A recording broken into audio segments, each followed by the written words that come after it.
Welcome back, guys. First and foremost, I apologize for getting to the updates a little late this month. I've been under the weather and it got me good. I was just better off resting instead of being out here in the heat. I'm mostly back to 100%, so here we go. This is your 30-way subscriber requested coatings and sealants longevity test. This now being the 1 month mark.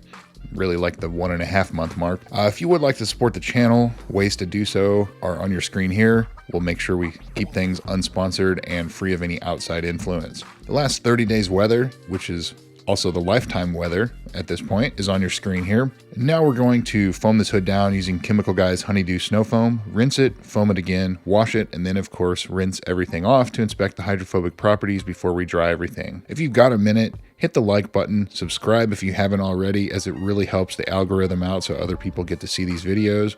And of course, let me know in the comments if you've used any of these products you see here, or if you're rooting for any.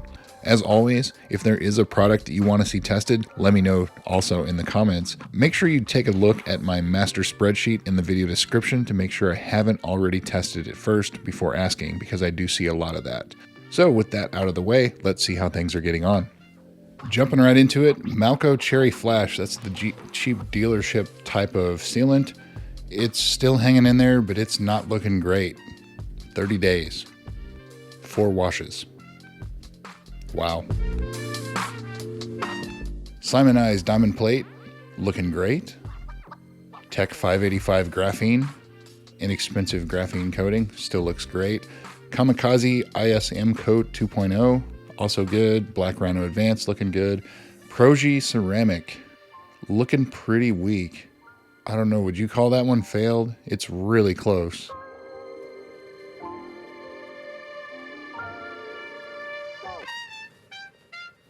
And Classy, which is a sealant, and it's sort of in the same boat, but I think we'll give it a pass for now, but sort of a sign of things to come, it looks like. Classy and Proji. And Malco Cherry Flash. Malco Epic Ceramic still looks good. Naziol ZR53, a lot of you guys asked for that. Made in Turkey, available on Amazon, and it looks very hydrophobic. Of course, the tried and true Nano Bond, cheap Chinese coating, looking good. TAC Moonlight, rated for 9 months, looking great. And the 2 NV products that were professionally installed on this hood, NV Evo Nova and their Pro Only, looks great. Shine Supply Beadlock Pro, not quite as hydrophobic, but it's still looking good.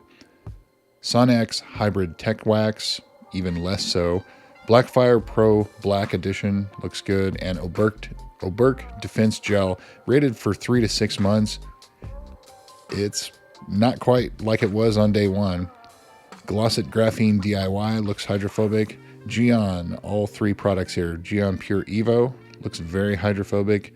One Evo and MOHS Evo, all 3 of those look identical right now, which is to say they're all very hydrophobic. FameLab Ceramic Light looks great. Adams Advanced Graphene also looks great. Flitz Ceramic Spray, this is the second time testing this one. Looks good. And Art to Shine products.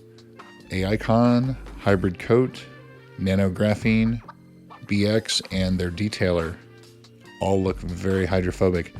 Art to Shine Graphene Detailer, you can see now it's finally at the 30-day mark. It's showing a little bit of wear, but it was looking fantastic. And then Black Rhino GraphX also looks great.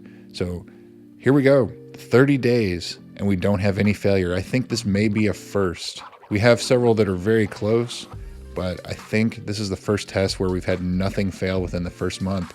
So you guys recommending these are all done for you guys, subscriber requested. It's so hot.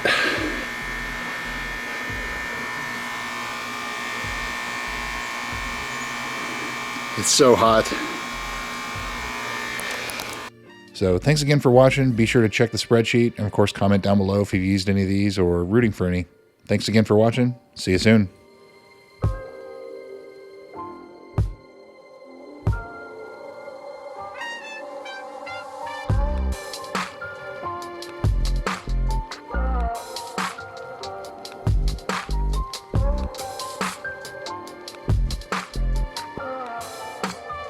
What?